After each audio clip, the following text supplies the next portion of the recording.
obviously we were just talking earlier about marriage and who recently has got married, and actually I think marriage is actually, the statistics of marriage have halved, I think. Yeah. Do you think marriage is irrelevant? Is this why why aren't men getting married? Well, the bottom line is it's a raw deal.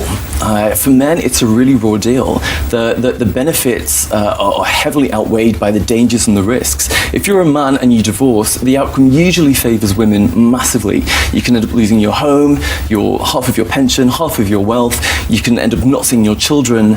And studies have shown that men are more adversely mentally affected by divorce than women. So, and there's also a lot less support network in place. You also say that if a woman gets pregnant for a career choice, and I think that you have used the words that women do get pregnant for career choices, that's what they want to do, that if you were the guy and that you didn't approve or you didn't okay that pregnancy, then you, and you use a term, I didn't like it actually when I read it, it was just like financial abortion, I think you say. I didn't like that, but what that means is that you can say, right, okay, I had nothing to do with this, I didn't ask for it, you've surprised me with it, therefore I've got nothing to do with it, I won't support it.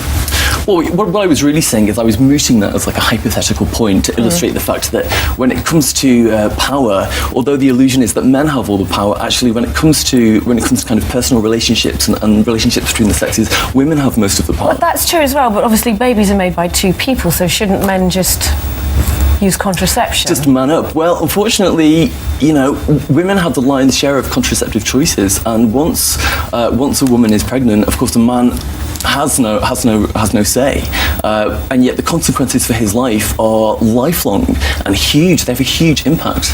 That's true, but if he'd taken precautions in the first place, he wouldn't have a baby. So don't men have to just use their brains rather than what's in their pants? Absolutely. And look, don't get me wrong, there are plenty of reckless men and plenty of responsible women out there. And of course, not all women get pregnant as a career choice. That was a sample of a study that I was quoting.